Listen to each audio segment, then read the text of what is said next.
ओम शांति शांति शांति। नामापिते च मधुरम मधुरम स्वरूपम कर्मापिते च मधुरम मधुरा स्मृतिश्च बुद्धिं प्रबोधय प्रभो मधुबोध शक्तिं विद्यां प्रयच्छ परमां परिभावयामि। कोमलं कूजयन् वेणुं श्यामलोऽयं कुमारकः वेदवेद्यं परं ब्रह्म भासतां हृदये मम। नारायणाखिलगुरो भगवन्नमस्ते नारायणाखिलगुरो भगवन्नमस्ते नारायणाखिलगुरो भगवन्नमस्ते। हर हर महादेव। कौन सा पृष्ठ है?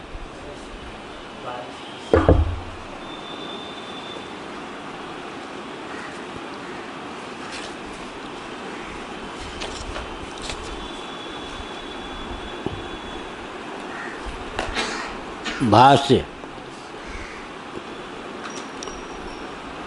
द्यौः पृष्ठम यही।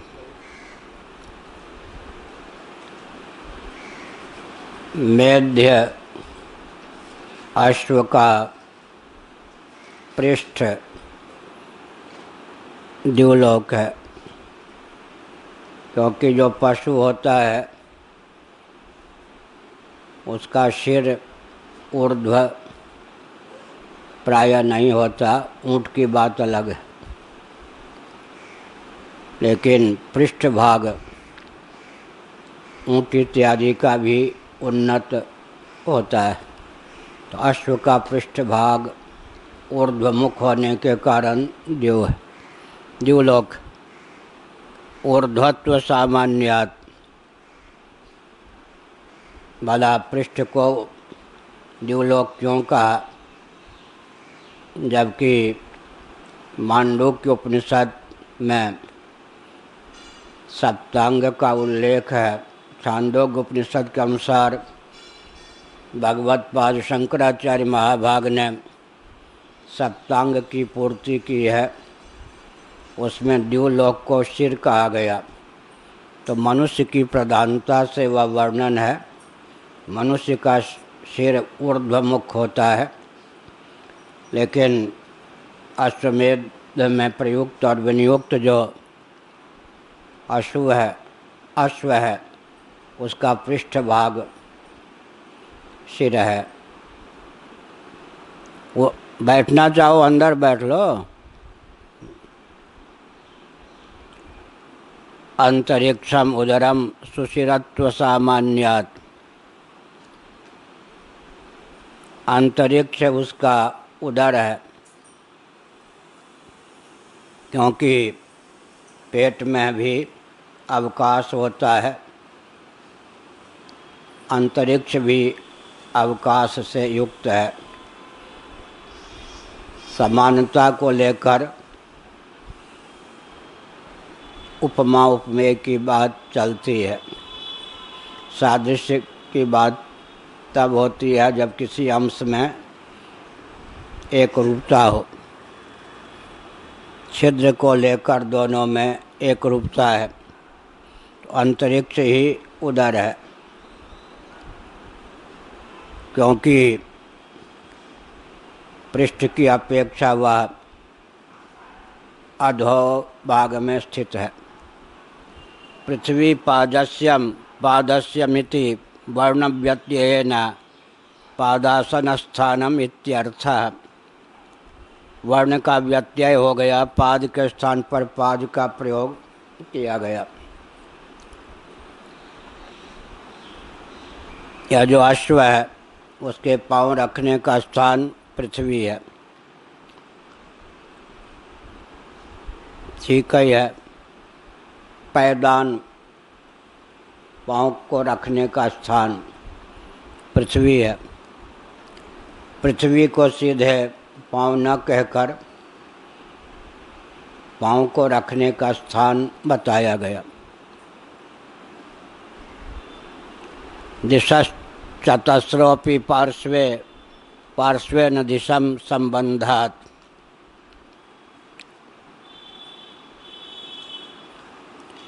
अब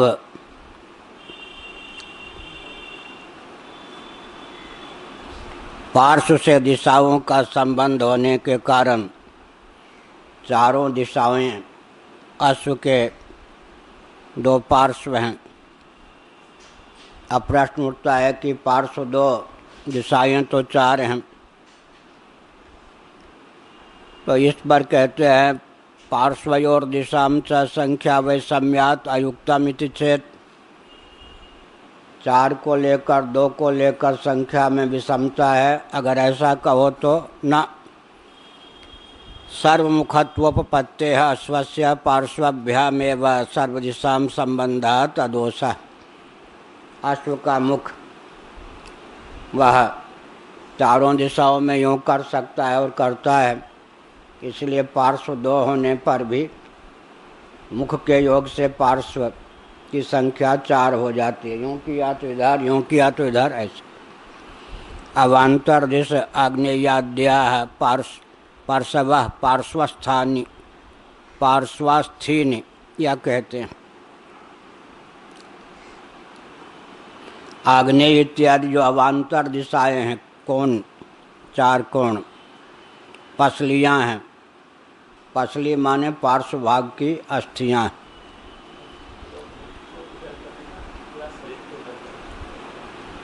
ऐसे होगा ना, पसली का प्रश्न है ना। शरीर को ऐसे, मुख को ऐसे करेगा, शरीर भी होगा तो दो के चार हो जाएंगे।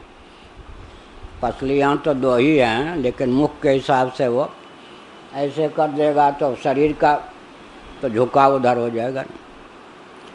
ऋतवोंगानि संवत्सरावयवत्वात् अंग साधर्म्यात्। अब कहा गया था संवत्सर, अब संवत्सर के अंग के रूप में ऋतु का प्रयोग होता है। षड ऋतु माने या तीन ऋतु माने संवत्सर के अंतर्गत है, इसीलिए वो अंग है। क्योंकि शरीर को मान लेंगे संवत्सर तो अंग को मान लेंगे ऋतुएं। महेंद्र पर्वत है उड़ीसा और आंध्र की सीमा पर, भगवान परशुराम वहाँ रहते हैं। कालिदास ने वर्णन किया है महेंद्र पर्वत के आसपास और पर्वत पर छहों ऋतुएं नित्य हो जाती। भारत में छहों ऋतुएं हैं। सामान्य रूप से सर्दी, गर्मी, वर्षा की दृष्टि से तीन ऋतुएं, लेकिन भारत में छहों ऋतुएं हैं। महेंद्र पर्वत पर प्रतिदिन 6 ऋतुएं हो जाती हैं। संवत्सर के अवयव के रूप में ऋतुओं की कल्पना है, अतः उनको अंग से उपमित किया गया। मासाश्चार्धमासाश्च पर्वाणि संध्या संधि सामान्यात्। अब कहते हैं कि मास चैत्र इत्यादि, चैत्र से वर्ष का आरंभ मानेंगे तो चैत्र शुक्ल पक्ष से वर्ष का आरंभ मानेंगे तो ये जो मास हैं, अर्धमास, ये भी 15 दिन का एक पक्ष होता है। ये सब संधियां हैं, संधि के समान। शरीर में संधियां हैं, उन संधियों के समान। अहोरात्राणि प्रतिष्ठा, और जो दिन रात हैं ये प्रतिष्ठा के समान हैं। क्योंकि कालावयव दिन रात्रि भी हैं, वो मास की अपेक्षा, पक्ष की अपेक्षा भी न्यून है। क्योंकि एक दिन के बाद में एक पक्ष, फिर एक मास, फिर ऋतु, फिर 2 ऋतुओं के योग से एक वर्ष, इस प्रकार का क्रम चलता है।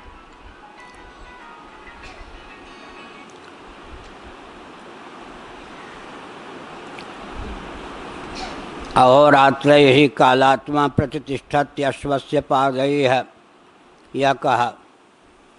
अहोरात्र के क्रम से माने दिन और रात्रि के क्रम से संवत्सर रूप जो काल है सदा प्रतिष्ठित होता है। क्योंकि दिन रात्रि ही ना हो तो एक दिन की प्रतिष्ठा कैसे हो। एक दिन ना हो तो फिर पक्ष की सप्ताह की सिद्धि किस प्रकार हो, सप्ताह ना हो तो पक्ष की सिद्धि किस प्रकार हो, पक्ष ही ना हो तो मास की सिद्धि किस प्रकार हो, मास ना हो तो ऋतुओं की सिद्धि किस प्रकार हो, ऋतुएं ना हो तो संवत्सर की सिद्धि किस प्रकार हो। इस प्रकार से कालावयव ये सब हैं। उषा काल से लिया संवत्सर तक ले गए। इधर अवान्तर में दिन रात इत्यादि काल का वर्णन किया गया। प्रतिष्ठा यहाँ बहुवचन का प्रयोग किया गया। उसका तात्पर्य क्या है? बहुवचनात् प्राजापत्य दैव पितृमानुषाणि प्रतिष्ठा पादा प्रतिष्ठत्येत इति। बहुवचन का स्वारस्य क्या है? कहते हैं कि मनुष्यों के दिन रात्रि में, पितरों के दिन रात्रि में, देवताओं के दिन रात्रि में, ब्रह्मा जी के दिन रात्रि में भेद होता है। 8 पहर, पहर चतुष्टय को लेकर रात्रि की और पहर चतुष्टय को लेकर दिन की सिद्धि होती है। 8 प्रहर में 24 घंटे हम लोगों के हो जाते हैं, लेकिन पितरों की दृष्टि से विचार करेंगे तो दिन रात्रि के स्थान पर शुक्ल पक्ष कृष्ण पक्ष को लेना होगा। देवताओं की दृष्टि से ऋतुओं को लेना होगा और ब्रह्मा जी की दृष्टि से विचार करेंगे तो 1000 बार चतुर्युग व्यतीत हो जाएं तब ब्रह्मा जी के 12 घंटे होंगे दिन। फिर 1000 बार चतुर्युग बीत जाएं तो ब्रह्मा जी के रात्रि का माप न होगा। इसका मतलब 2000 चतुर्युग के ब्रह्मा जी के एक दिन होंगे 24 घंटे। कलयुग 4,32,000, उससे द्विगुण द्वापर, कलयुग से त्रिगुण त्रेता, कलयुग से चतुर्गुण कृतयुग या सतयुग। तो 4,32,000 को 10 से गुणा कीजिए, 4,32,000 के बाद शून्य रख दीजिए, क्योंकि 1, 2, 3 और 4 का योग 10 होता है। तो एक चतुर्युग की आयु हो जाएगी 4,32,000 लिखने के बाद एक शून्य रख देने पर एक चतुर्युग की। उस पे बाद फिर 3 शून्य रख दें तो एक शास्त्र चतुर्युग।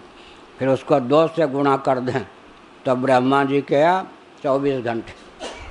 तो उसको 30 से गुणा कर दें तो एक दिन, 360 से गुणा कर दें तो 1 वर्ष, उसको फिर 100 से गुणा कर दें तो ब्रह्मा जी की पूर्ण आयु वो होगी 31 नील 10 खरब 40 अरब वर्ष। इसलिए अंतर, प्रतिष्ठा काल में भी अंतर होता है। प्रहर चतुष्टयवती जो रात्रि थी ना, रासलीला में कितने हो गए? रासलीला श्रीमद् भागवत, और 12 घंटे का दिन था। वो कितना हो गया रामलला का जन्म होने पर? मास दिवस का दिवस भा, मरम न जाना कोई। सूर्य भगवान रथ चलाते रहे, उनका रथ चलता रहा, थक गए। मास दिवस का दिवस भा, ताकि सबको लाला के दर्शन का सौभाग्य मिल सके। इसलिए 1 महीने का 12 घंटे हो गया। अच्छा, हम आप भी स्वप्न में होते हैं। जागर दशा का, व्यावहारिक दशा का जो एक क्षण होता है स्वप्न में 1 महीने के तुल्य, 1 वर्ष के तुल्य हो जाता है। पूरी तत् नारी छोटी सी होती है, या हिता नाम की नारी, छोटा सा स्थान होता है कंठ प्रदेश में अगर लें तो स्वप्न तो, लेकिन स्वप्नावस्था में उसी में आकाश इत्यादि दिखने लगते हैं। इस प्रकार से अल्प देश में दीर्घ देश, अल्प काल में दीर्घ काल। इसीलिए गौड़पादाचार्य जी ने कहा अपूर्वस्थानी धर्म है स्वप्नावस्था। तो हमारे जीवन में भी काल में अंतर है।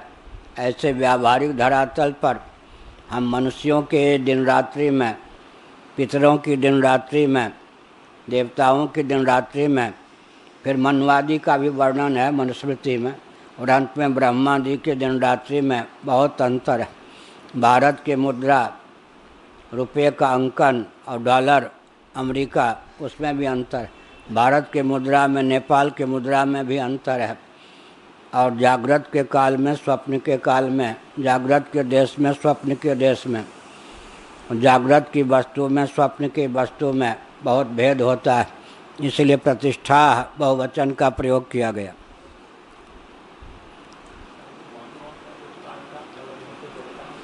हाँ, मनुस्मृति पढ़िएगा। मनुस्मृति में पहले अध्याय में मेरे ख्याल में मिल जाएगा। मनुस्मृति में फिर मनवादी के काल, इसलिए मनवंतर का भी नाम लिया जाता है ना। तो सब वो जो पितृलोक, कर्मणा पितृलोका विद्या देवलोका, तो पितृलोक की आयु कम होगी, देवलोक की आयु अधिक होगी। पितर की अपेक्षा देवलोक, देवताओं की आयु अधिक हो जाएगी, ऐसा।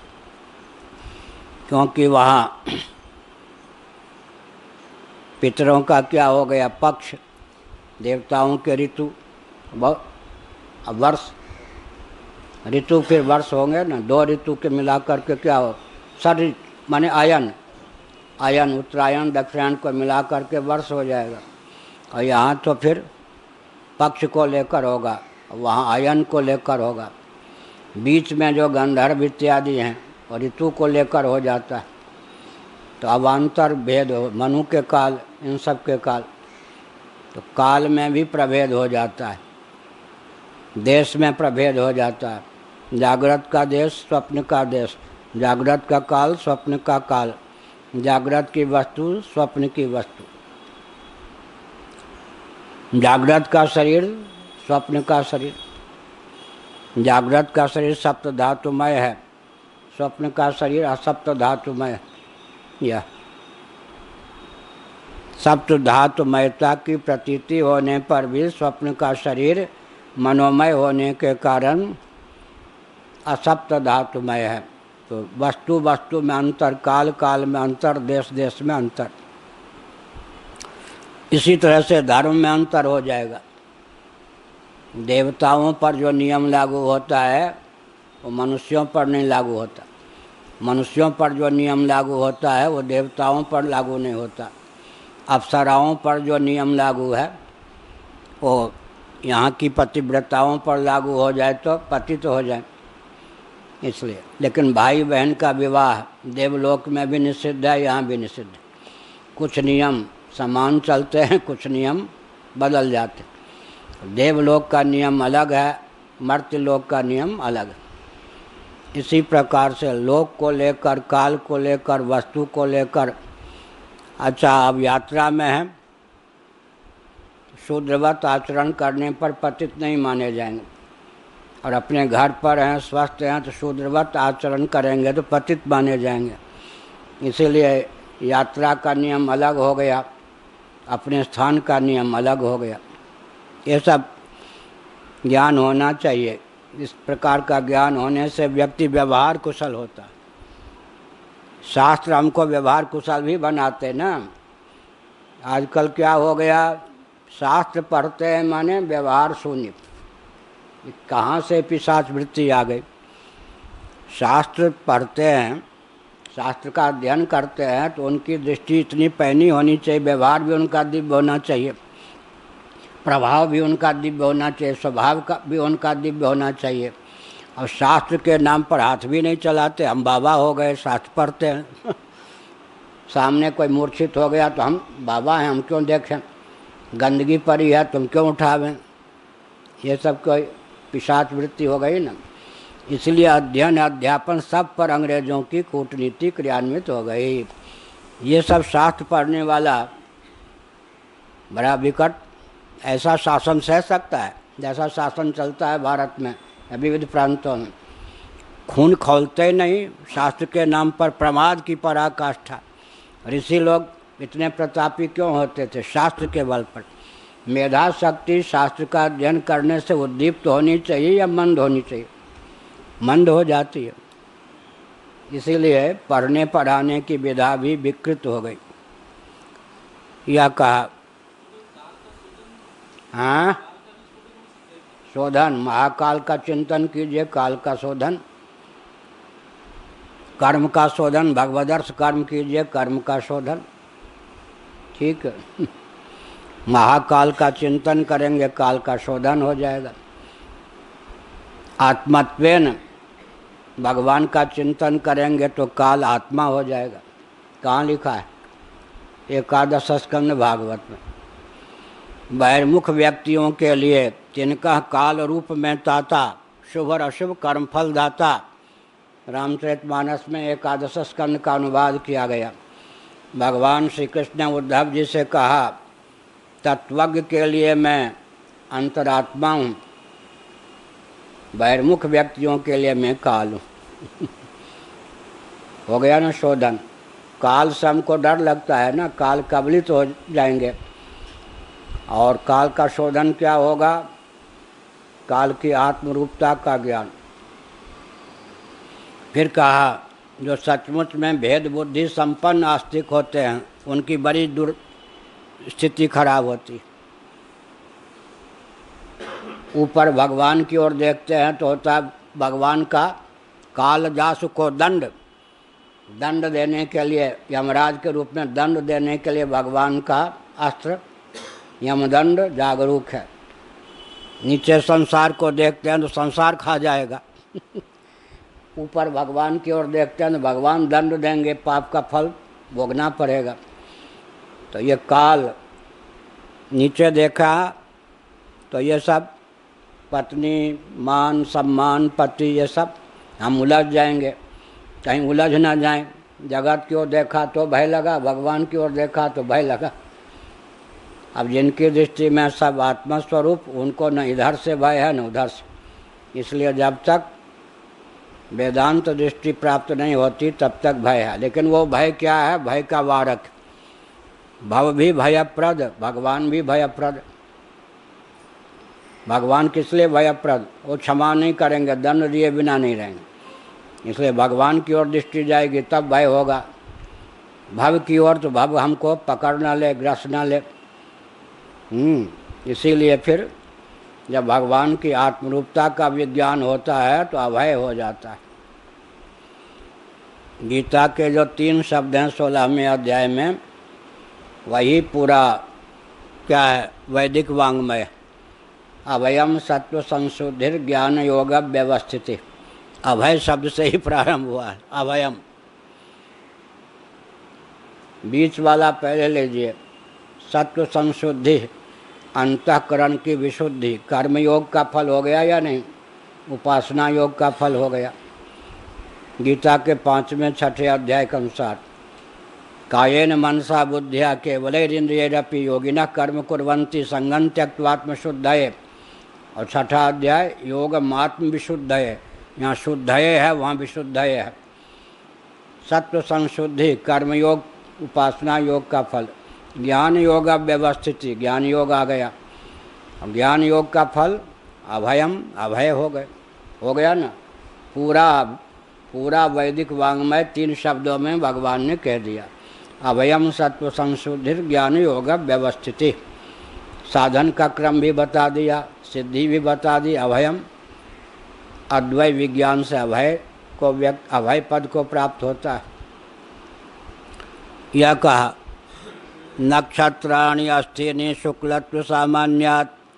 अच्छा, भाष्य तो है। नक्षत्र जो हैं वो हड्डियां हैं, अस्थि हैं, क्योंकि दोनों शुक्ल हैं, सफ़ेद हैं।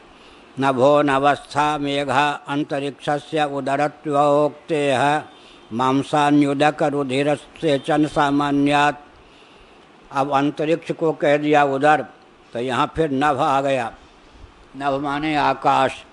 तो अर्थ बदलना पड़ेगा, नहीं तो पुनरुक्ति दोष की प्राप्ति होगी। तो कहते हैं अंतरिक्ष का उदर के रूप में ग्रहण हो गया। तो वहाँ पर कहते हैं मेघमंडल जो है, मेघ, वही मान लीजिए यहाँ पर नभ है, वो मांस के तुल्य है। तो मांस से रक्त जैसे गिरता है, वैसे जब मेघमंडल हो बनता है तो वर्षा की स्थिति होती।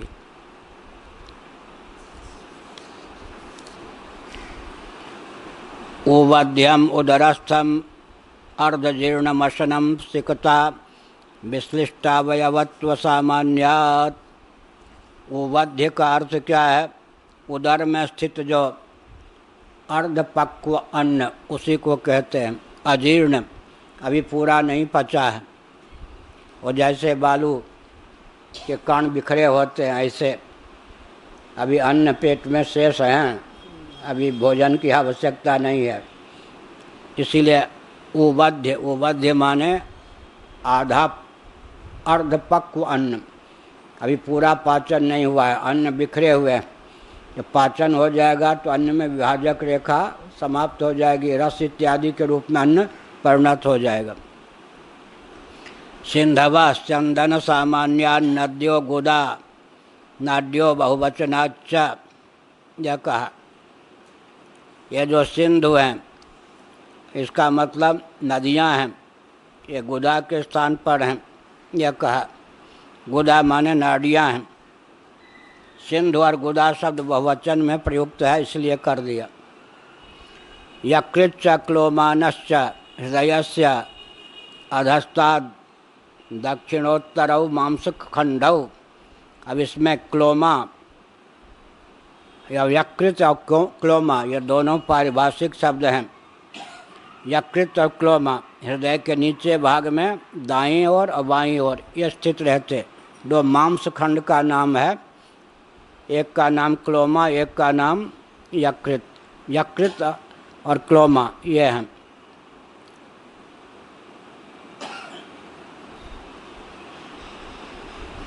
क्लोमाना इति नित्यम बहुवचनम एकस्मिन्नेव। क्लोमा व्याकरण के अनुसार नित्य बहुवचन में प्रयुक्त होता है। पर्वताः काठिन्यात् उच्छितत्वाच्च। फिर इसी प्रकार कहा कि जो पर्वत हैं,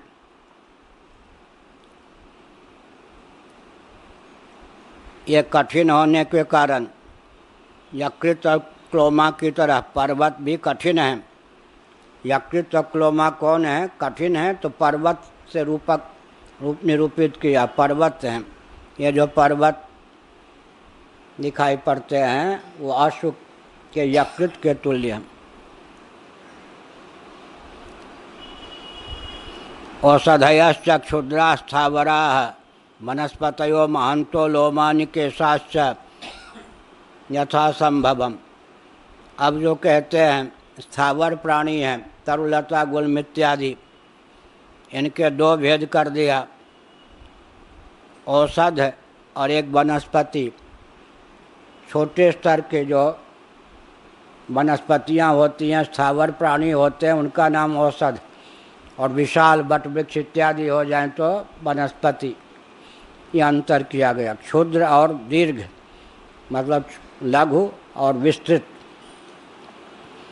लघु हो गए तो औषध जड़ी बूटी में काम आते हैं, विस्तृत हो गए तो उनको वनस्पति कहते हैं।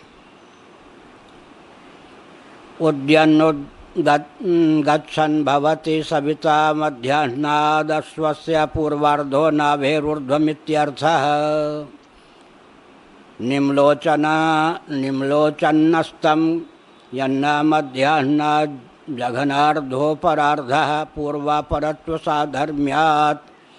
अब ये जो सूर्य उदय के बाद मध्याह्न काल तक होते हैं, ये आधे हिस्सा हो गए। आगे जो होते हैं सूर्यास्त की ओर जाते हैं, वो आधे हिस्सा हो गया। इस प्रकार से काल के अवयव हो गए।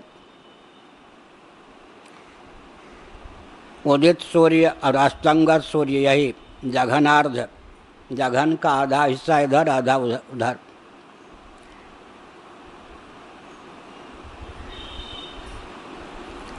अब यद विजृंभते गात्राणि विनामयति विक्षिपति तद विद्योतते विद्योतनम मुख घनयोर विदारण सामान्यात्। वह जो मेध्य अश्व है, वो जो गात्र को, शरीर को यूँ हिलाता है तो दो काम हो जाता है।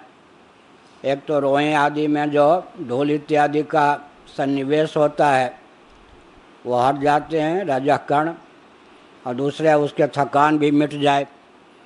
तो यहाँ पर कहा गया विद्युत है, क्योंकि अश्व बलवान होता है, वो जब शरीर को झाड़ता है, जोर से हिलाता है, तो मानो चमक आती है, वही विद्योतन, विद्युत के तुल्य है।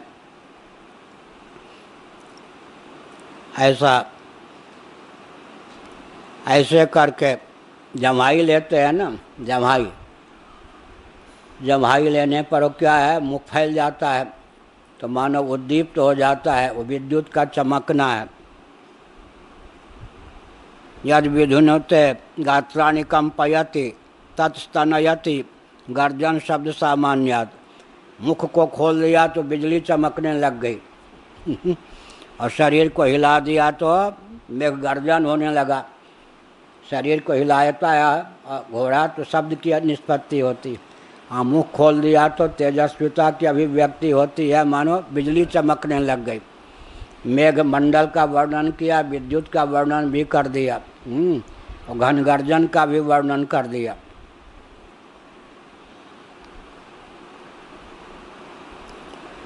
मुँह बांध दिया तो बिजली चमकने लग गई, शरीर को कम हिला दिया तो घन गर्जन होने लग गया।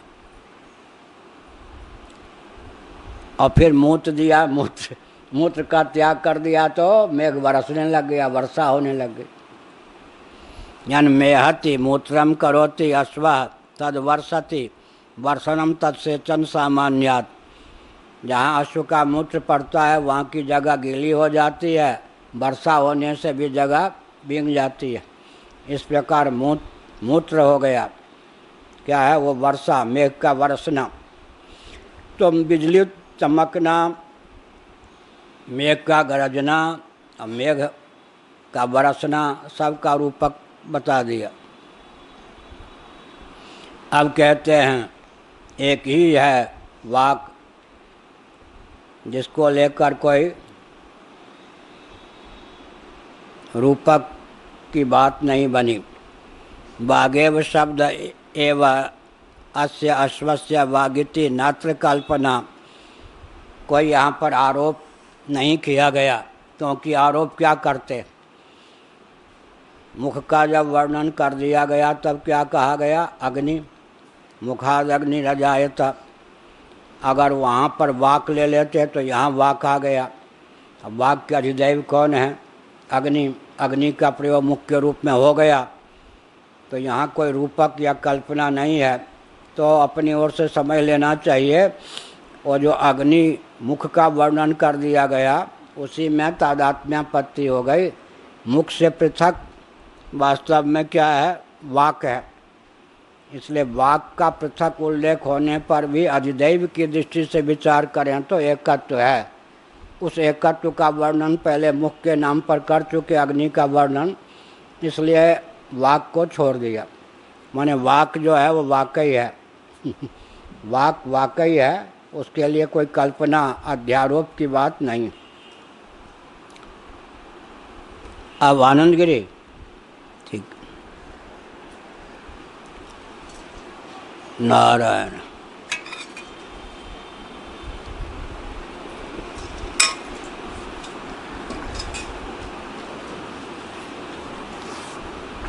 पृष्ठ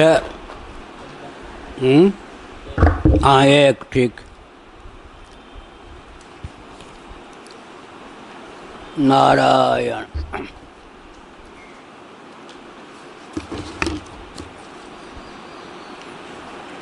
आनंदगिरी महाभाग अथ आनंदगिरी कृता बृहदारण्यक भाष्य टीका।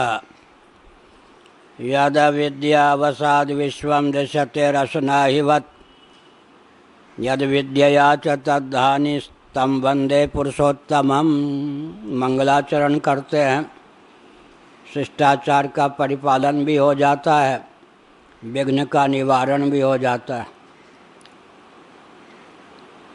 जिसकी अविद्या के वशीभूत होकर अर्थात अविद्या के कारण यह विश्व परिलक्षित होता है, वो पुरुषोत्तम तत्व है।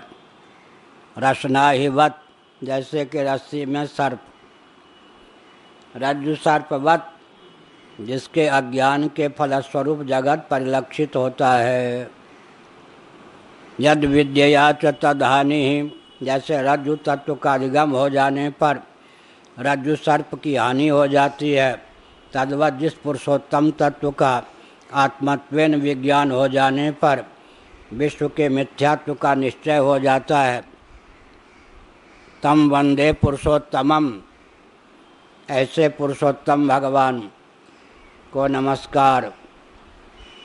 कार्य कारणातीत परब्रह्म को नमस्कार।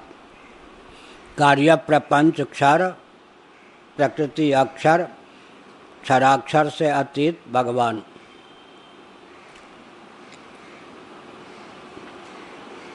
नमस्त्रयंत संदोह सरसीरुह भानवे, गुरवे परपक्षौघ ध्वंत ध्वंस पटीयसे।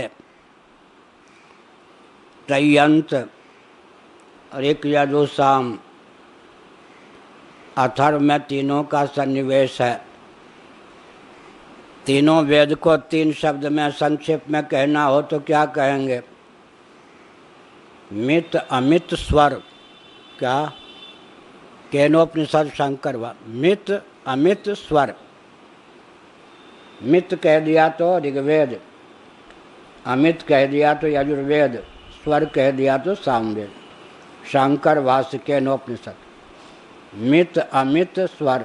वो साहित्य दर्शन में एक पृष्ठ हमने जोड़ दिया ना कल, एक वचन ढूंढ रहे थे, नहीं मिल रहा था, अपने ग्रंथ में मिल गया तो एक पेज जोड़ दिया। मित माने ऋक्, अमित माने यजु, स्वर माने साम। तीनों का संवेद स्वरूप अथर्व। नियत पादावसान, छंदोबद्ध पद्य भाग, छंदोबद्ध जो वेद उनका नाम मित, क्योंकि छंद में तो बहुत ध्यान रखना पड़ता है। तो मित हो गया छंदोबद्ध, ऋग्वेद हो गए। अमित छंद की मर्यादा की जरूरत नहीं, गद्य भाग हो गया अमित यजु। और गीति प्रधान स्वर, स्वर माने गीति, वो साम हो गए। इस प्रकार से। और अथर्व में तीनों का सन्निवेश। तीन गुण से चार वर्ण निकल आते हैं, तीन वेद से चार वेद निकल आते हैं, तीन का ही पर्यवसान चार में हो जाता है। अथर्ववेद का अर्थ होता है तीनों प्रकार के वेदों का समुदाय। हाँ, अरे वाह, यही तो विचित्र बात है।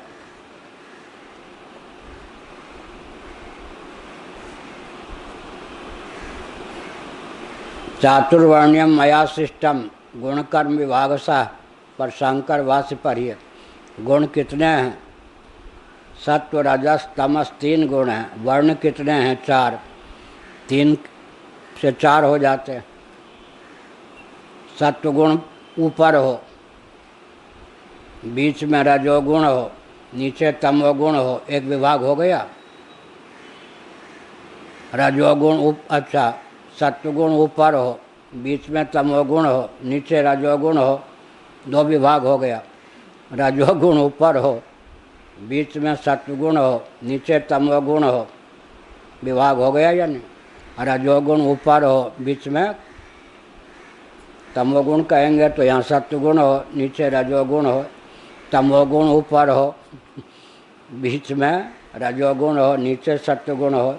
या तमोगुण ऊपर हो, बीच में सत्वगुण हो, नीचे रजोगुण हो। इस प्रकार से तीन के चार बना लेते हैं। फिर चार के वर्ण संकर इत्यादि को लेकर बहुत प्रभेद हो जाता। तीन हुआ नहीं कि चार हो गए। कल वो वैज्ञानिक पूछ रहे थे ना सांख्य को लेकर, 3 6 9 बार बार कह रहे थे 3 6 9। तो हमने कहा 3 6 9 है क्या, ये बोलिए। सांख्य की बात कह रहे थे। तो हमने कहा तीन का अर्थ है योग दर्शन से सिद्ध होगा। सांख्यों के यहाँ जो आत्म तत्व है सच्चित है, आनंद स्वरूप नहीं है। योगियों का आत्म तत्व सच्चित और आनंद स्वरूप, तीन यह हो गए, सच्चित आनंद स्वरूप पुरुष आत्मा। ठीक, तीन माने सत्वगुण, रजोगुण, तमोगुण, तीन तीन छः हो गए। फिर अधिभूत, अध्यात्म, अधिदैव, तामस सर्ग, राजस सर्ग, सात्विक सर्ग, तो 3 6 9 हो गया ना।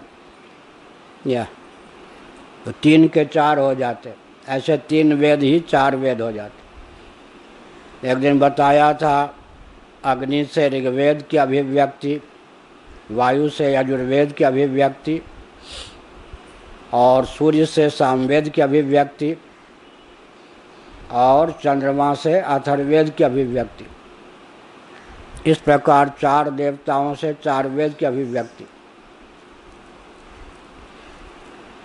अब अग्नि के जो प्रभेद हैं वही ऋग्वेद की शाखाओं में प्रभेद है।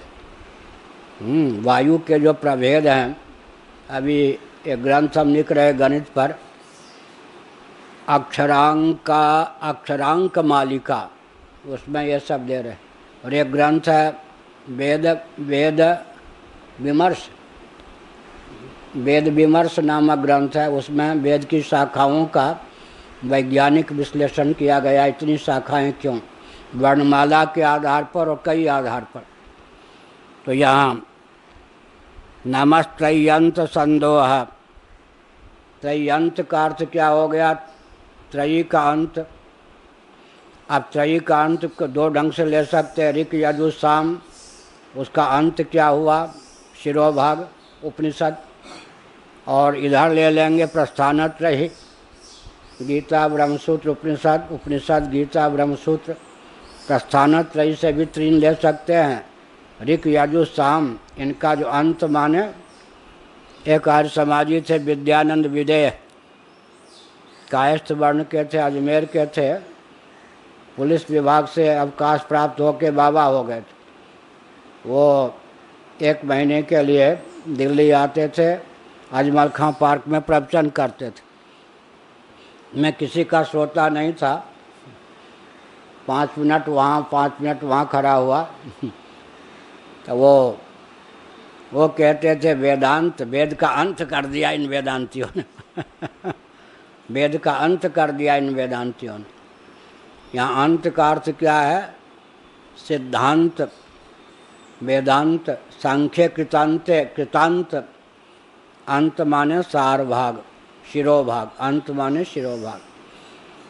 उपनिषद, उसका जो सार है, अर्थात वेदांत सार सर्वस्व, वेद वेद्य, वेदांत के भी परम तात्पर्य, उपक्रमोपसंहारादि षड्विध लिंगों के द्वारा समग्र वेद वेदांतों का परम तात्पर्य ब्रह्मात्म तत्व के एकत्व में सन्निहित है।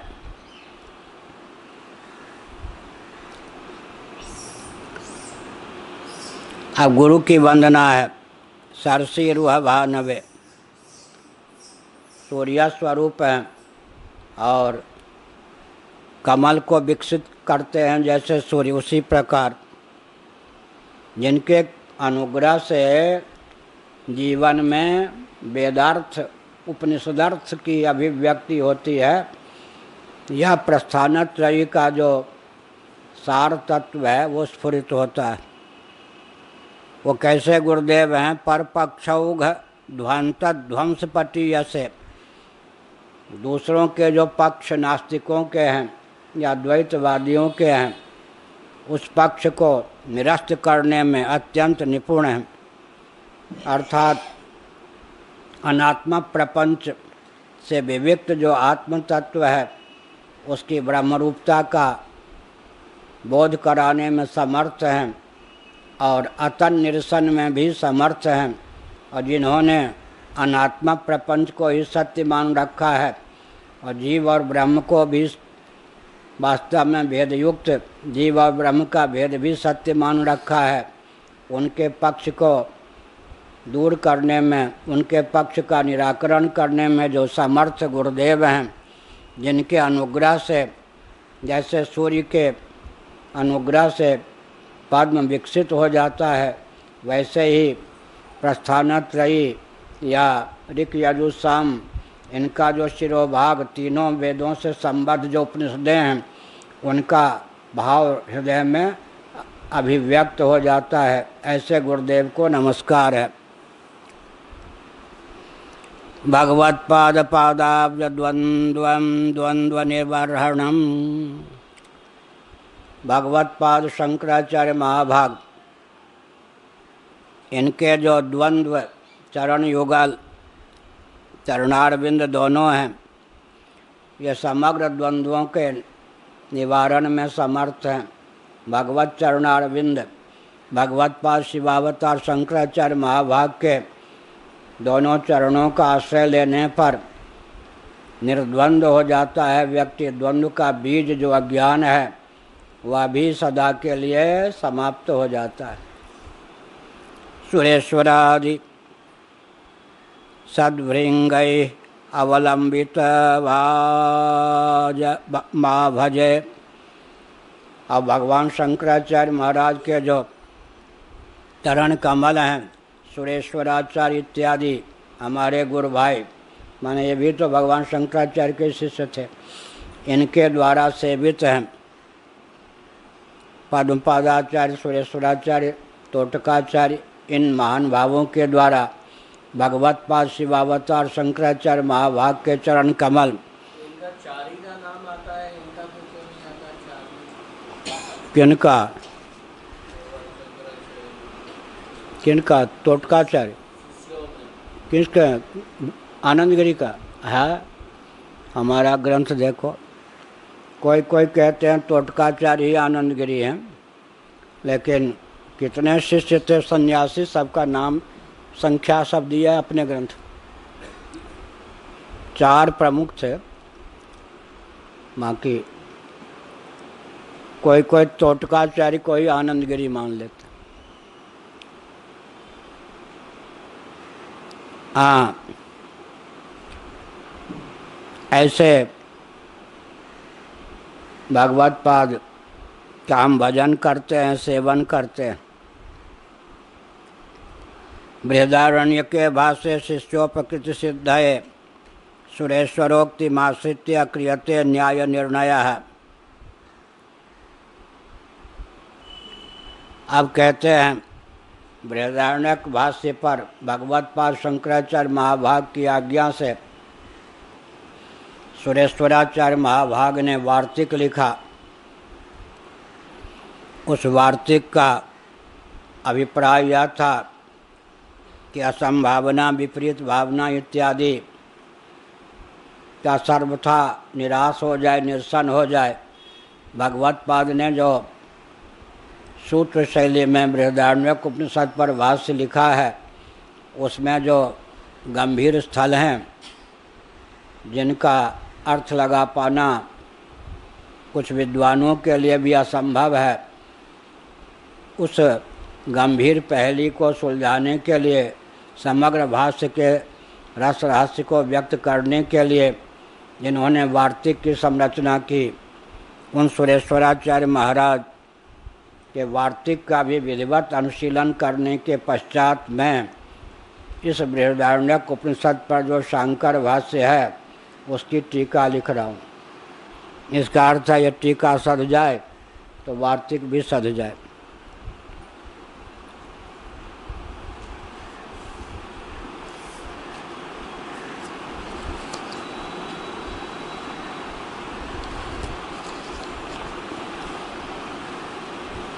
नारायण।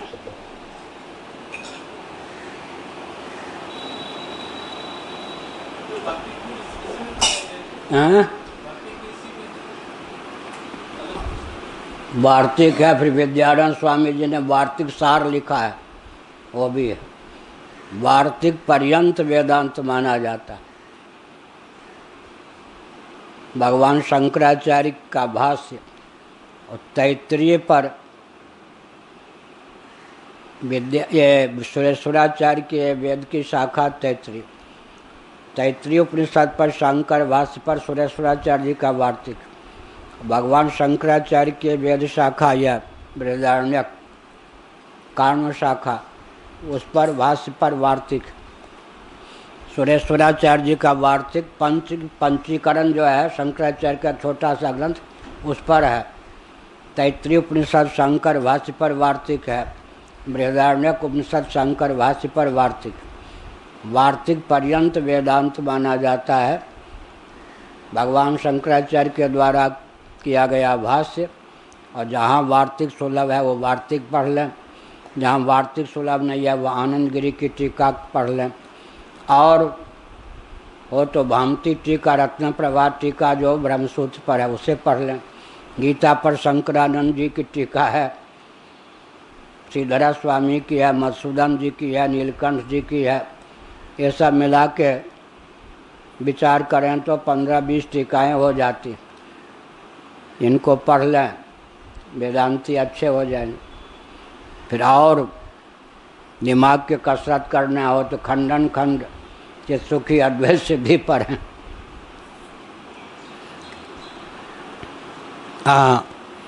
काण्वोपनिषद विवरण व्याजेन अशेषमेवोपनिषदं शोधयितु कामो भगवान् भाष्यकारो विघ्नोपशमादि समर्थम शिष्टाचार प्रमाणकम परापर गुरु नमस्कार रूपम मंगलम आचरति ओम नमो ब्रह्मादिभ्यः कहकर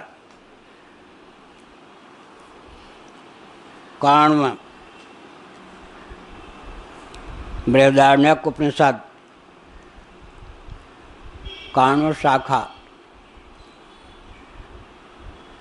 पर विवरण के व्याज से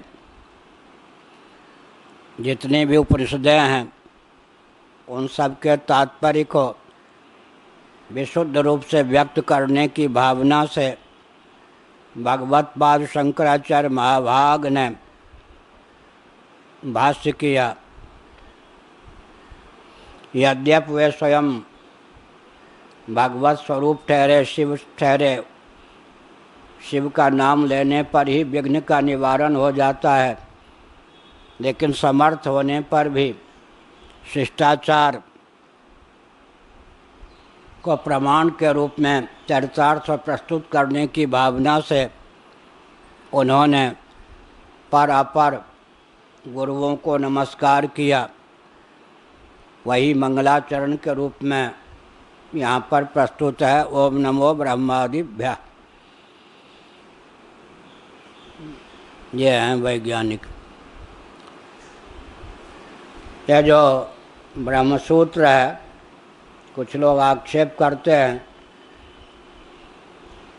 उस भाष्य में मंगलाचरण नहीं है भगवान शंकराचार्य के द्वारा। तो अब उसका उत्तर तो हम यह देते हैं कि अथातो ब्रह्म जिज्ञासा मूल में अथ कहकर मंगलवाचक शब्द का प्रयोग कर दिया गया। तो शंकराचार्य जी ने जब भाष्य लिखा तो मूल सूत्र को पढ़ा या नहीं, उसका स्मरण किया या नहीं, और एक ही सूत्र पर इतना विस्तृत भाष्य लिखा। जब तक वो भाष्य पूरा नहीं उस सूत्र पर हुआ तब तक उस सूत्र का अनुसंधान हुआ या नहीं। तो पृथक से मंगलाचरण नहीं किया, क्योंकि भगवत पाद वो सूत्रकार वेदव्यास जी ने जो या बादरायणाचार्य जी ने जो अथ का प्रयोग किया, अथा तो ब्रह्म जिज्ञासा, फिर ब्रह्म भी मंगल सूचक है, अथ भी मंगल सूचक है, ब्रह्म का तात्पर्य भी है, लेकिन दोनों दिव्य शब्द हैं अथ और ब्रह्म, इसलिए मंगलाचरण की पृथक से उन्होंने आवश्यकता नहीं समझी। हाँ, पर अपर का अर्थ होता है नमो ब्रह्मादिभ्यः। ब्रह्मा जो हैं वो प्रथम गुरु हैं, आदि का उनके जो मूल गुरु को नमस्कार कर देने पर नीचे के गुरुओं का नमस्कार हो ही जाता है। लेकिन बहुत विचित्र बात है, अगस्त जी ने कहा है काशी खंड स्कंद पुराण कि मैं भगवान शिव की नगरी काशी का सेवन करता था, लेकिन भगवान विश्वनाथ के परिकरों को कुछ ज़्यादा महत्व नहीं देता था। अब बुधवार के दिन मैंने काशी छोड़ी, आज तक काशी सुलभ नहीं। तो परिकर को भी सम्मान देना चाहिए, तब व्यक्ति लाभ उठा पाता है। कोई समझे कि शंकराचार्य से मेरा सीधे संपर्क है, परिकर को क्या गिनूं, टिक नहीं पाएगा। क्यों नहीं टिक पाएगा? परिकर विघ्न डालें या न डालें, उसके मन में जो हीनता है उसके कारण टिक नहीं पाएगा। तो अब अपने गुरु पर्यंत नमस्कार हो गया ना, ब्रह्मादिभ्या कह दिया। केवल ब्रह्मा जी को कह कर छोड़ देते तो ठीक नहीं, क्योंकि गुरु परंपरा चलती है ना। एक गुरु दूसरे गुरु के रूप में, ज्ञान के रूप में व्यक्त होते हैं, इसलिए अपर गुरुओं को भी पर गुरु के भी। और ब्रह्म श्रीमन नारायण को इष्ट मान करके वही प्रथम गुरु भी हैं योग दर्शन के अनुसार। और हम लोगों की जो गुरु परंपरा है उसके अनुसार जो प्रथम इष्ट हैं वही प्रथम गुरु भी हैं, क्योंकि तेने ब्रह्म हृदय आदि का वह भगवान श्रीमन नारायण ही तो प्रथम गुरु हैं। ब्रह्मा जी को भी ज्ञान कौन देते हैं? श्रीमन नारायण ही। तो ब्रह्म जो इष्ट हैं वही प्रथम गुरु भी हैं साकार दृष्टि से। तो श्रीमन नारायण से लेकर के और गोविंद पादाचार्य पर्यंत आचार्यों की क्या हो गई? वंदना हो गई, पर और अपर। और दूसरी बात है, युग की दृष्टि से देखें, अपना भी स्मरण हो गया। दो प्रक्रिया होती है। कृतयुग में ब्रह्मा जी को गुरु माना जाता, सार्वभौम गुरु मुख्य रूप से। आजकल ब्रह्मा जी नहीं है, यह नहीं, कृतयुग में। त्रेता में वशिष्ठ जी को, द्वापर में व्यास जी को, कलयुग में शंकराचार्य जी को। यह परंपरा। शंकर दिग्विजय में दूसरे ढंग की परंपरा भी है। कृतयुग में कौन? दक्षिणामूर्ति, शिवावतार दक्षिणामूर्ति। त्रेता में दत्तात्रेय, वो भगवान विष्णु के अवतार, या ब्रह्मा विष्णु महेश तीनों के सम्मिलित रूप। और द्वापर में वही वेदव्यास जी, कलयुग में भगवान शंकराचार्य। कृतयुग और त्रेता को लेकर भेद भी है। अब उसमें अंतर क्या हुआ? कृतयुग में भगवान दक्षिणामूर्ति गुरु होते हैं। उस समय साधकों का स्तर इतना ऊंचा होता है, साधक प्रश्न करते हैं, दक्षिणामूर्ति जी को मुख खोलने की जरूरत नहीं पड़ती, वह हृदय से ही उत्तर दे देते हैं, मौन व्याख्यान। और शिष्य लोग इतने प्रबुद्ध होते हैं। तेने ब्रह्म हृदय आदि का वह जो है ना, हृदय का अर्थ किया श्रीधर स्वामी ने मन सैव। जैसे भगवान संकल्प मात्र से ज्ञान को, वेद विज्ञान को ब्रह्मा जी के हृदय में प्रेषित कर देते हैं, इसी प्रकार से दक्षिणामूर्ति संकल्प मात्र से शिष्यों के हृदय में जो संशय विपर्य आदि होते हैं उनका उच्छेद कर देते हैं, अज्ञान का अपहरण कर लेते हैं। उनको बोलने की आवश्यकता नहीं, क्योंकि शिष्यों का स्तर उस समय बहुत ऊंचा होता है। अब त्रेता में दत्तात्रेय जी सूत्र वाक्य में 2-4 वाक्य कहीं बोलते हैं, 24 गुरु का उपदेश कर दिया कुछ। दत्तात्रेय जी कम से कम शब्दों का प्रयोग करते हैं, क्योंकि साधकों का स्तर कृतयुग की अपेक्षा उस समय न्यून होता है। अब द्वापर में वेदव्यास जी को कितना परिश्रम करना पड़ता है। द्वापर और कल की संधि में भगवान वेदव्यास होते हैं, उनको क्या पापड़ बेलने पड़ते। ब्रह्मसूत्र की रचना, महाभारत की रचना, 18 पुराण की रचना, 18 उप पुराण की रचना, 18 औप पुराण की रचना। और यहाँ तक कि कंस, दुर्योधन आदि का प्रभुत्व निरस्त हो, इसके लिए फिर उद्योग, भगवान श्री कृष्ण को प्रकट करने की विधा, युधिष्ठिर आदि को प्रकट करने की विधा, माने शुद्ध शासन को प्रतिष्ठित करने का भी दायित्व निर्वाह करते कौन? वेदव्यास जी, और ग्रंथ भी देते हैं। अब भगवान शंकराचार्य कलयुग में अवतीर्ण हुए, ईस्वी सन से 507 वर्ष पूर्व। उनको और अधिक पापड़ बेलना पड़ा, क्योंकि कलयुग का प्रताप। क्या पापड़ बेलना पड़ा? ग्रंथ भी देना पड़ा। परंपरा से विलुप्त ज्ञान विज्ञान को उद्भाषित किया, परंपरा से बौद्धादि के माध्यम से विकृत ज्ञान विज्ञान को विशुद्ध किया।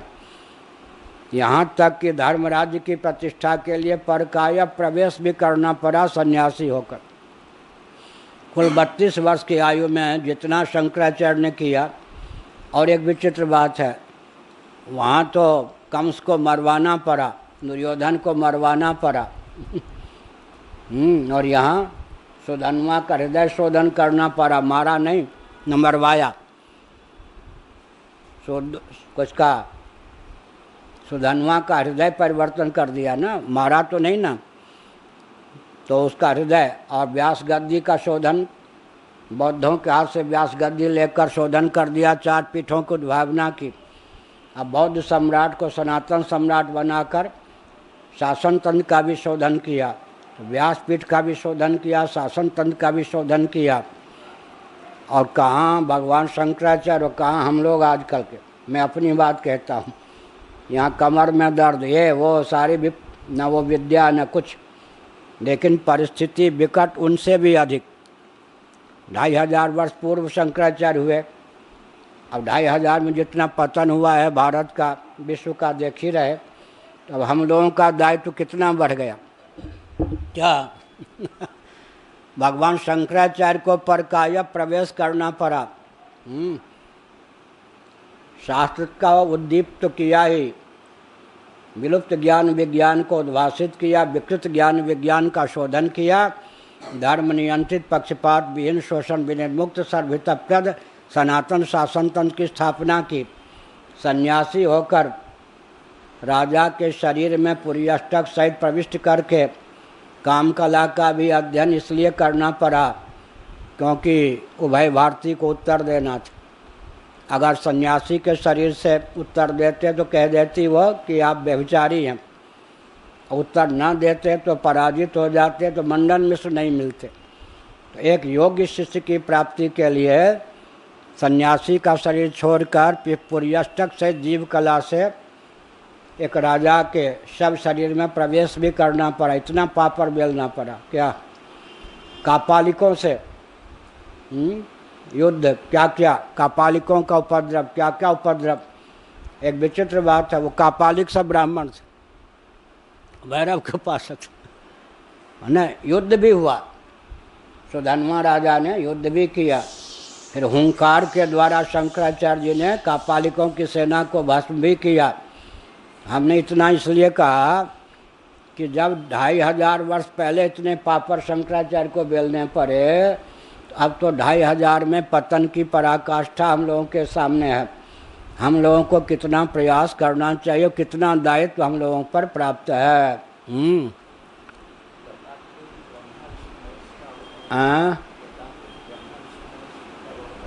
तीन मुख है ना, वो तो इतिहास अभिव्यक्ति का इतिहास पर ही है। 3 मुख भागवत आदि पर।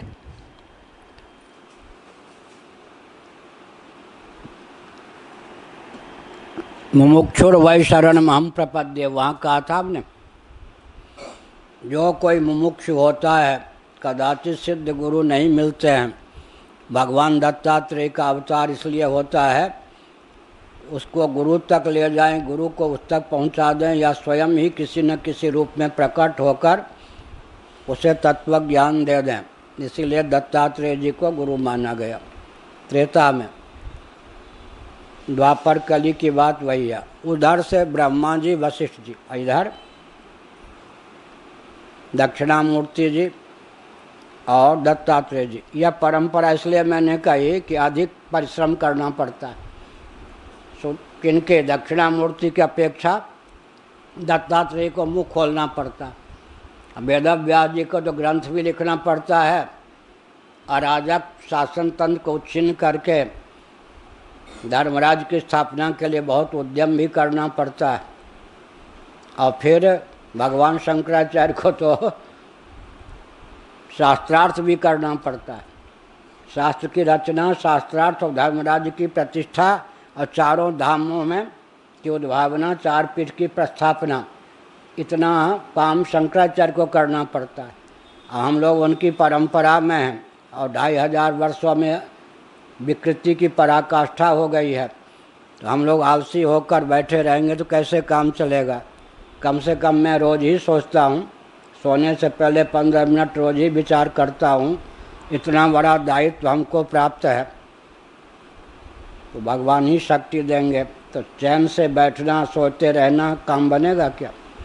धर्म की रक्षा ही नहीं होगी, सभी क्रिश्चियन हो जाएंगे, सभी नास्तिक हो ही रहे। तो दिन रात परिश्रम करके धर्म की रक्षा का प्रयास करना चाहिए। ओम नमो ब्रह्मादिभ्यः वेदो हिरण्यगर्भो वा ब्रह्म। अब कहते हैं ब्रह्म शब्द के अर्थ तो कई होते हैं। तेने ब्रह्म हृदय आदि कवये, कहाँ?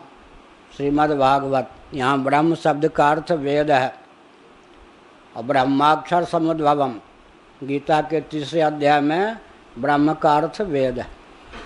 ब्रह्म का अर्थ वेद भी होता है और ब्रह्म के आगे आ लगा दीजिए तो ब्रह्मा।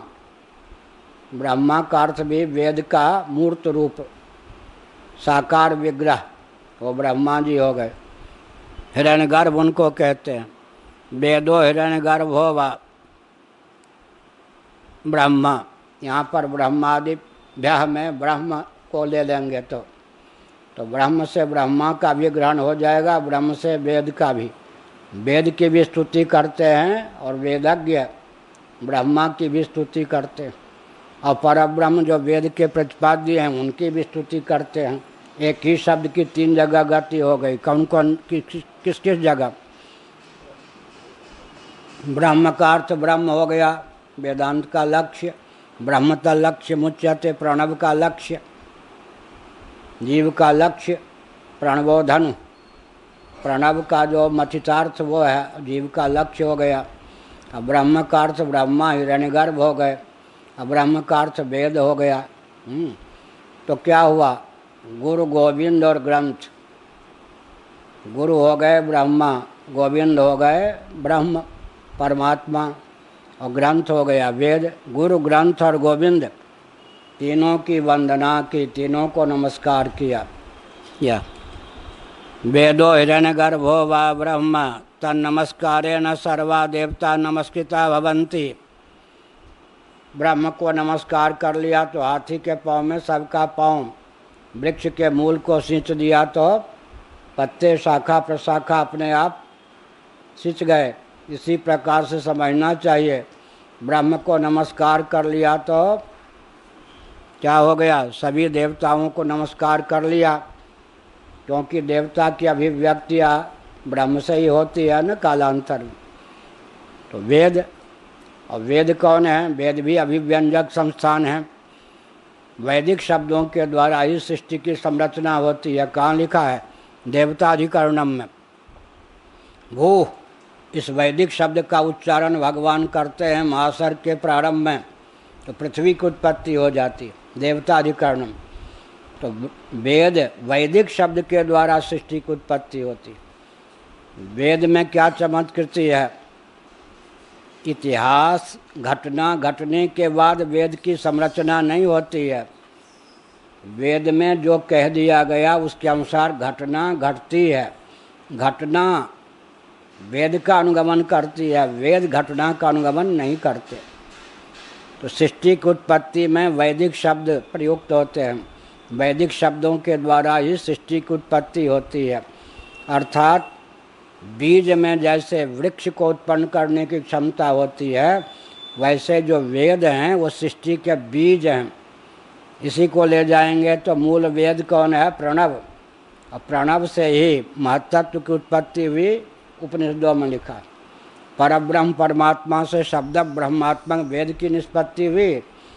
और उनके यहाँ जो प्रकृति है, किनके यहाँ? सांख्यों के यहाँ, जिसको प्रधान कहते हैं, जिसको अव्यक्त कहते हैं, जिसको सत्व रजस तमस तीनों गुणों की साम्या कहते हैं, अवस्था कहते हैं। हमारे यहाँ वो काम किससे चल जाता है? ओम, इसमें भी औ म, वहाँ सत्व रजस तमस, यहाँ औ म। तो एक उपनिषद में लिखा है अक्षर परमात्मा से ओंकार की उत्पत्ति हुई। और सीतोपनिषद में लिखा है यहाँ सीता भगवती मूल प्रकृति माया हैं। वो कौन है? प्रणवात्मिका हैं। गोपाल तापनी उपनिषद में लिखा है हमारे यहाँ प्रकृति ही माया है, प्रकृति माया है और प्रकृति माया का रूप ही प्रणव है। इस प्रकार से प्रणव का वर्णन हो गया, प्रणवार्थ का वर्णन हो गया और इस संप्रदाय को चलाने वाले आचार्यों का भी वर्णन हो गया। तो केवल ब्रह्म शब्द का उच्चारण करके तीन का ग्रहण हो गया। ब्रह्म माने वेद, ब्रह्म का अर्थ हुआ परब्रह्म परमात्मा, वेदार्थ वेद का परम तात्पर्य, और ब्रह्म का अर्थ हो गया ब्रह्मा प्रथम आचार्य। तो ग्रंथ भी, गुरु भी और गोविंद भी, तीनों का नमस्कार हो गया।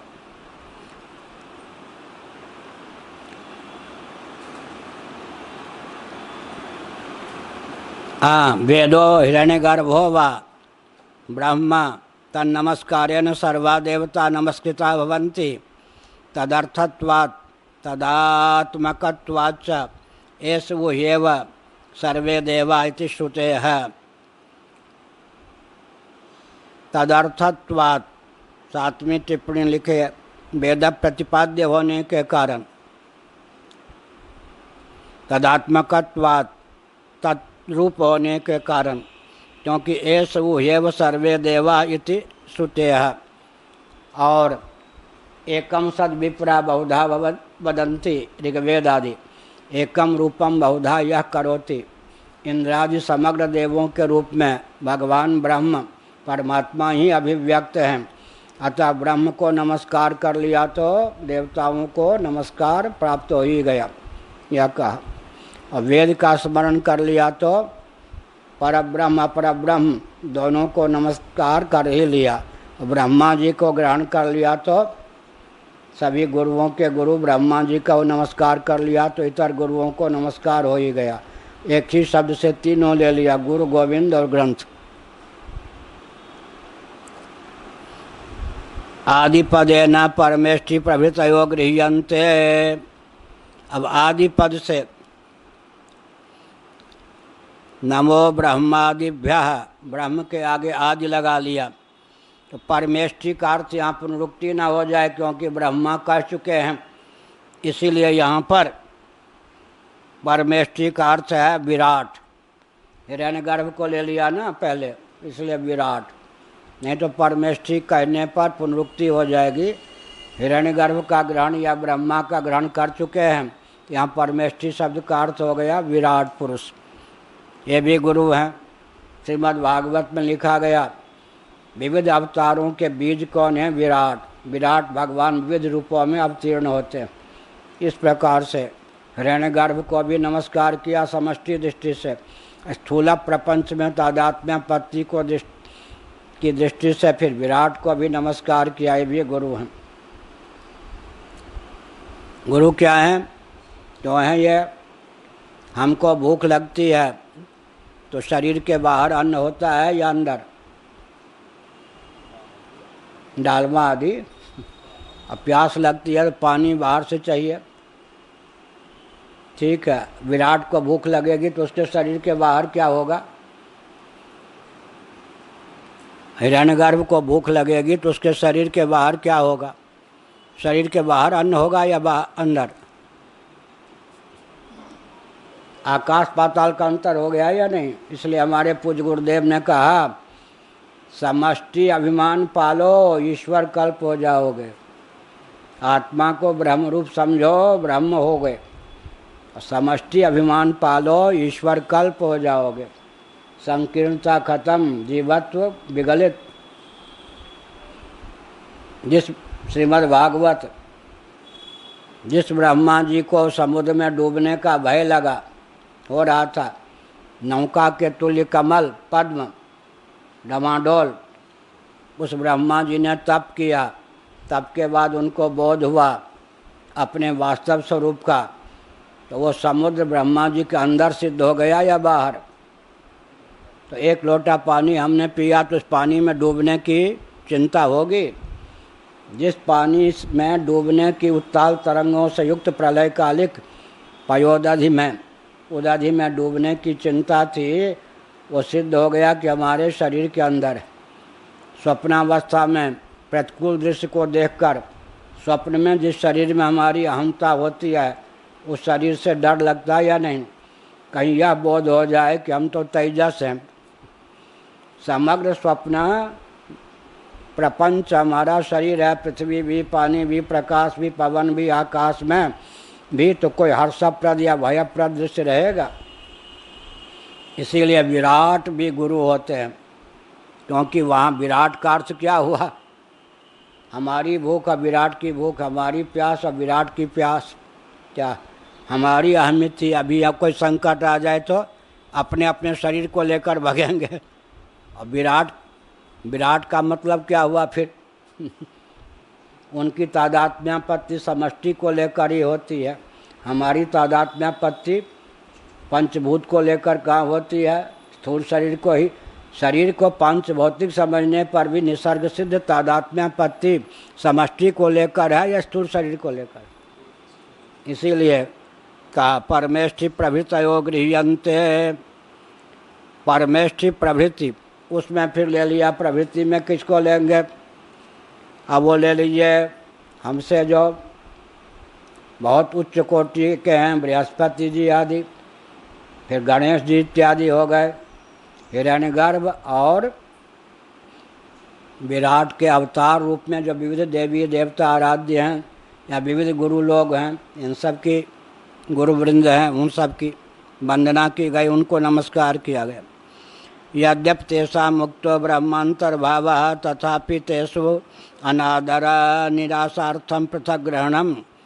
यद्यपि हाथी के पाँव में सबका पाँव, जब ब्रह्म का ही या ब्रह्मा का ही नाम ले लिया तो इतर जितने गुरु सबका ज्ञान हो ही गया, ग्रहण हो ही गया, सबको नमस्कार प्राप्त हो ही गया, लेकिन फिर भी पृथक से कहीं अनादर का भाव ना हो।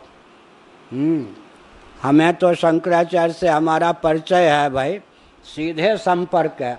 वो लोग टिक नहीं पाते, जिनकी यह दुर्बुद्धि होती है। शंकराचार्य तक मेरी सीधी गति है तो सचिव जी को, ऋषिकेश जी को क्या गिन है, वो टिक नहीं पाते। प्रकृति उनको टिकने नहीं देती, क्योंकि भेद बुद्धि हो गई ना।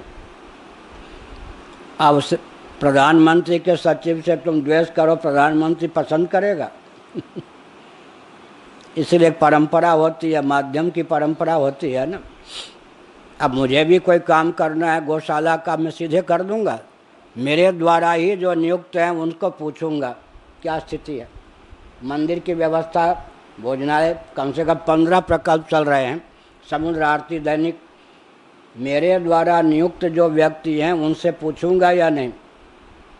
क्योंकि उनसे पूछे बिना क्या हस्तक्षेप। इसका मतलब क्या है? अन्य जो गुरु हैं ब्रह्मा जी के अतिरिक्त नीचे वशिष्ठ जी से लेकर के कल्पना कीजिए, अब अपने अपने गुरु तक उनका अनादर न सूचित हो जाए, या शिष्य प्रशिष्य समझें, मुख्य की वंदना कर दो, बाकी क्या होते हैं। इसीलिए आदि शब्द का प्रयोग किया। जिनका नाम नहीं लिया वे सब के सब गुरु।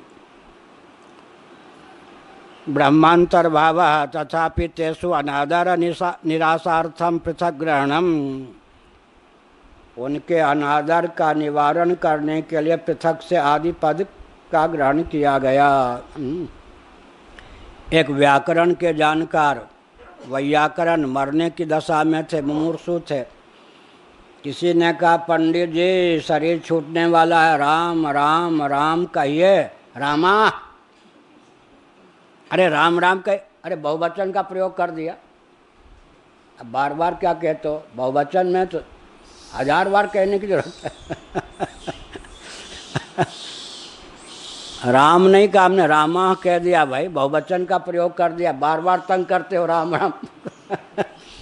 ये नहीं, मुख्य गुरु ब्रह्म की वंदना कर दी, वेद की वंदना उसमें हो गई, ब्रह्मा की वंदना हो गई, अन्य गुरुओं का तिरस्कार न हो। क्या अन्य गुरुओं का तिरस्कार न। एक बाबा ने हमको बुलाया, वृंदावन का ही है, जबलपुर। उसने योजनाबद्ध ढंग से स्वामी जी को तिरस्कृत करने के लिए और वैष्णववादी को हमसे कुछ नहीं चाहा, स्वामी जी को नीचे बैठाने का प्रयास किया। हमारे तो परिचित हैं, पुराने हैं, ऐसा समझ। अब स्वप्न में भी हमसे कभी कार्यक्रम ले सकता है ना? हमने कह दिया तो नास्तिक शिरोमणि है। सचिव का तिरस्कार अब हमारा तिरस्कार है, ऐसा थोड़े होता। इसीलिए कहा तिरस्कार न करने पर भी आदर योग्य व्यक्ति का अभिनंदन न करना तिरस्कार। ब्रह्मा जी को कोई ये बृहस्पति जी को गाली थोड़े इंद्र ने दी, जो प्रसंग चल रहा है वहाँ। केवल उचित सम्मान नहीं किया तो तिरस्कार माना गया। उसके फलस्वरूप देवराज इंद्र को कितनी विपत्ति प्राप्त हुई। इसीलिए कहा सभी गुरु समादर करने योग्य हैं। यथा देवे तथा गुरु, जैसे भगवान में आस्था होनी चाहिए वैसे गुरु में, और मुख्य गुरु में ही नहीं, परंपरा प्राप्त गुरु में।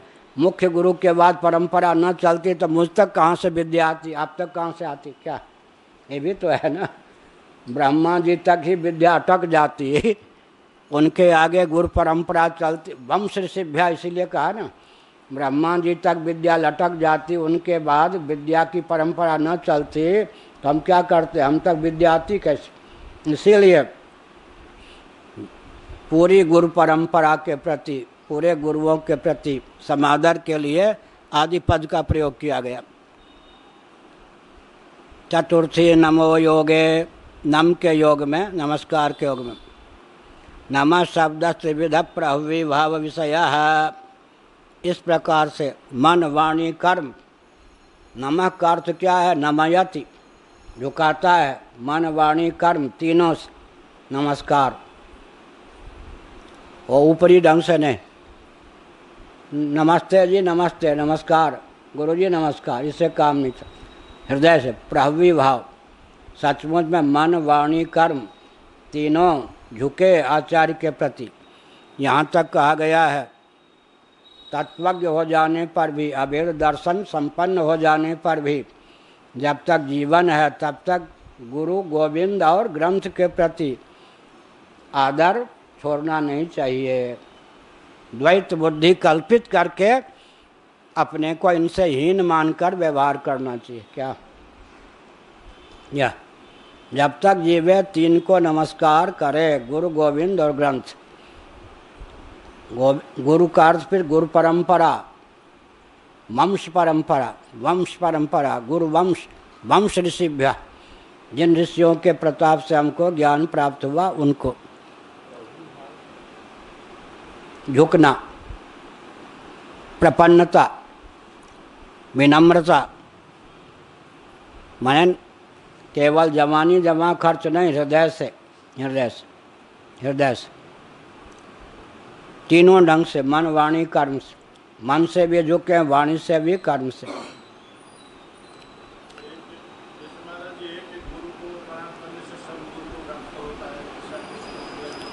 यहाँ कहाँ उसका निषेध किया गया?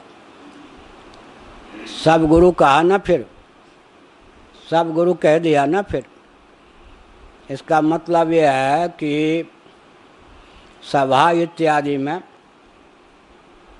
सभा इत्यादि की मर्यादा होती है। तो मुख्य गुरु हैं, आचार्य हैं, उनको प्रणाम कर लिया। अब एक एक को प्रणाम करने लगेंगे तो विघ्न उत्पन्न होगा।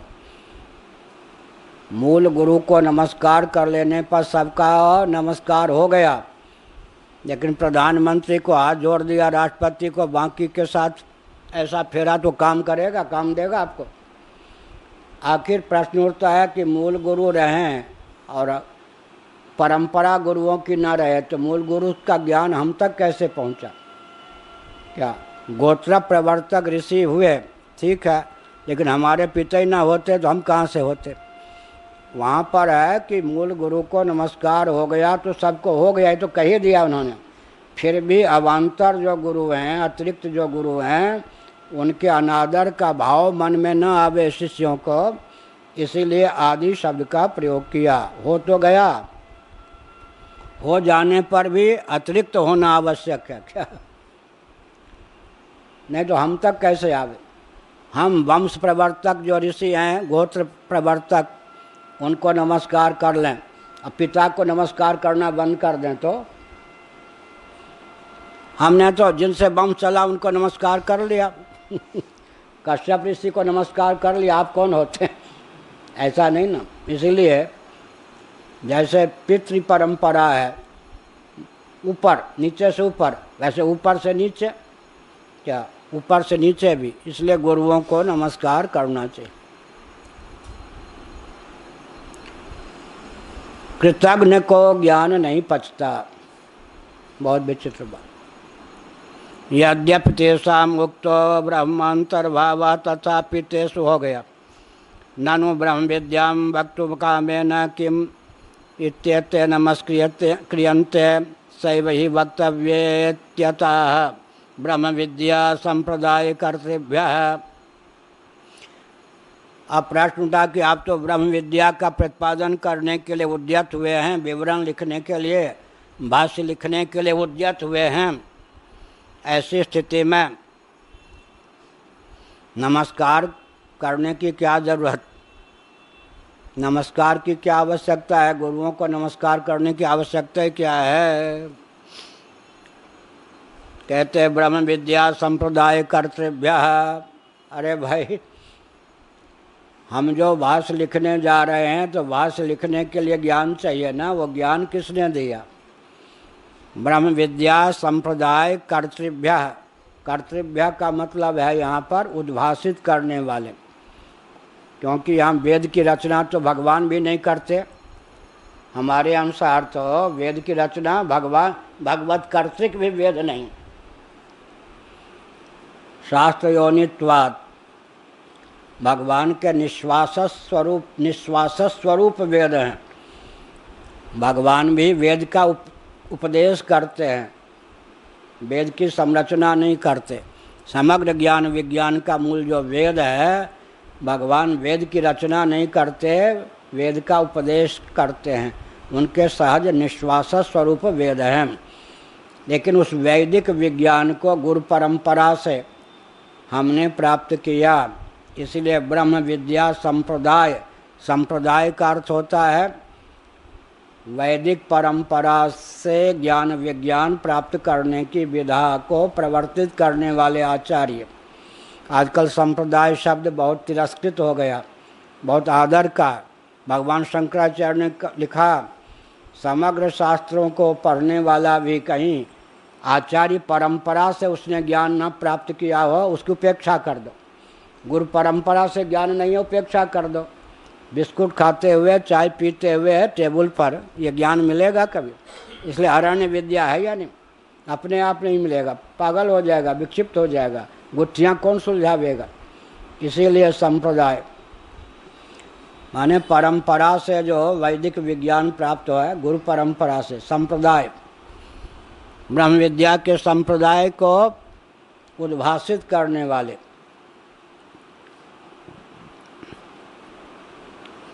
एतेषां तत्संप्रदाय कर्तृत्वे वंश ब्राह्मणम प्रमाणयति वंश ऋषिभ्यः। यहाँ पर वंश ब्राह्मण का वर्णन किया गया 11 में, बृहदारण्योपनिषद 2:6-2। अंतिम अध्याय में भी है, दूसरे में भी है, चौथे में भी है। यह गुरु परंपरा का वर्णन किया गया, किससे किसको विद्या की प्राप्ति हुई। गुरु परंपरा का स्मरण करने से भी विद्या बलवती होती है। विद्या बलवती हो। देखिए, मंत्र का विनियोग होता है या नहीं? विनियोग में जिस मंत्र के जो ऋषि हैं उनका नाम न लेंगे तो, छंद का नाम नहीं लेंगे तो, प्रयोजन का नाम नहीं लेंगे तो, और जिस मंत्र के दृष्टा जो ऋषि हैं उनका नाम लेकर उनके पर कृतज्ञता नहीं ज्ञापन करेंगे तो कर्मकांड सफल नहीं होगा। इसीलिए वहाँ पर विनियोग वाला मंत्र होता है।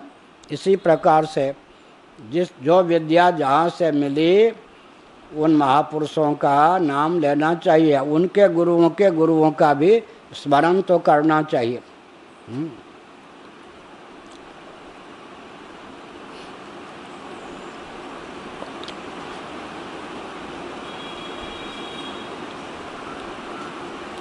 यद्यपि तत्र पौतिमास्यादयो ब्रह्मांता संप्रदायकर्तारः श्रूयन्ते तथापि गुरुशिष्यक्रमेण ब्रह्मणः प्राथम्यम् इति तदादित्वम् इति भावः।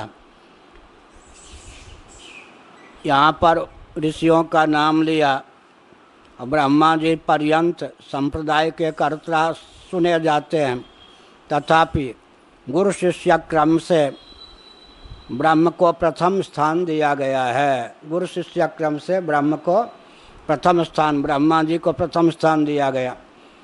श्रीमन नारायण तो इष्ट के रूप में हो ही गए, ब्रह्म रूप हैं ही, तो ब्रह्मा जी को उसके बाद कौन हो गए? वशिष्ठ जी, उसके बाद शक्ति जी, फिर उसके बाद पराशर ऋषि, उसके बाद कौन हो गए? भगवान वेदव्यास, वेदव्यास के बाद सुखदेव जी। यहाँ तक क्या है, पुत्र भी हैं शिष्य भी हैं। सुखदेव जी के की नाद परंपरा में, गुरु परंपरा दो प्रकार से होती है, बिंदु परंपरा, नाद परंपरा। बिंदु माने वीर से उत्पन्न हो गए पुत्र, बिंदु परंपरा में जो अपना पुत्र है उसको हमने ज्ञान विज्ञान दे दिया, मुख ने दे दिया, पिता ने दिया, तो बिंदु परंपरा नाद परंपरा दोनों दृष्टियों से वो हो गया ना। पुत्र होने के कारण बिंदु परंपरा और ज्ञान विज्ञान प्राप्त किया तो नाद परंपरा। यहाँ तक सुखदेव जी तक आ गया कथन, परंपरा का कथन हो गया, क्योंकि ब्रह्मा जी से शक्ति जी ये सब बिंदु परंपरा। श्रीमन ब्रह्मा जी कौन है? ये बिंदु परंपरा में है या नाद परंपरा में है? तो भगवान के नाभि चक्र से उत्पन्न हुए, माने नाभि कमल से उत्पन्न हुए, अयोनिज हैं एक प्रकार से। और ब्रह्मा जी के बाद में फिर कौन है? वशिष्ठ जी, वो भी मानस संतान है। औपचारिक वहाँ पर पिता पुत्र भाव है। ब्रह्मा जी के बाद फिर क्या? बिंदु परंपरा। ये वशिष्ठ जी के बाद बिंदु परंपरा है। तो वहाँ एक प्रकार से नाद और बिंदु दोनों परंपरा है, लेकिन खुलकर बिंदु परंपरा यहाँ से शक्ति जी से सुखदेव जी तक। अब सुखदेव जी महाराज के शिष्य केवल थे कौन? गौड़पादाचार्य जी महाराज। बिंदु परंपरा नहीं, नाद परंपरा। गौड़पादाचार्य जी के गोविंद पादाचार्य, उनके शंकराचार्य। अब यह नाद परंपरा है, बीच में नाद बिंदु दोनों परंपरा, और ऊपर दिव्य अभिव्यक्ति और नाद परंपरा, ऐसा है। आचार्य विशेष का नाम इसमें आएगा आगे।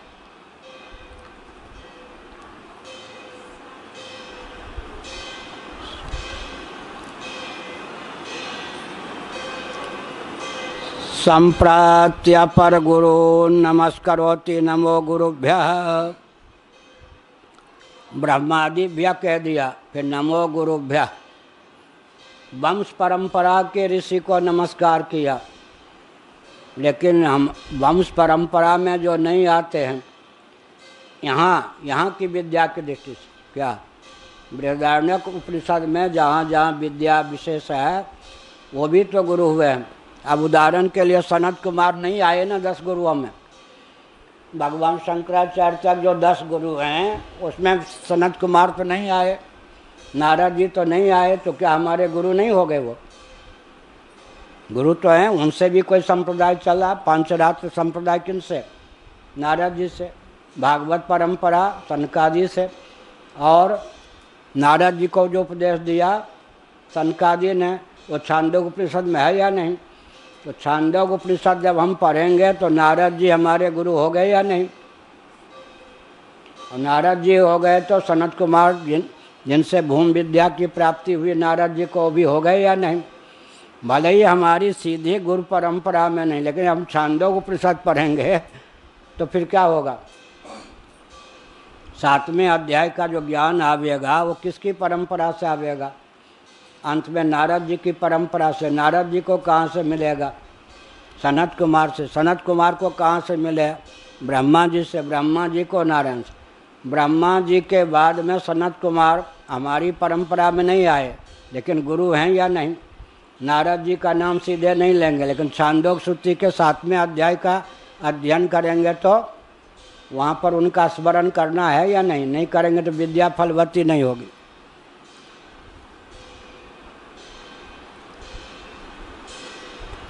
यद्यपि ब्रह्म विद्या संप्रदाय कर्तंतर्भावादेते विभागेव नमस्कृता तथापि शिष्याणाम गुरु विषयादरातिक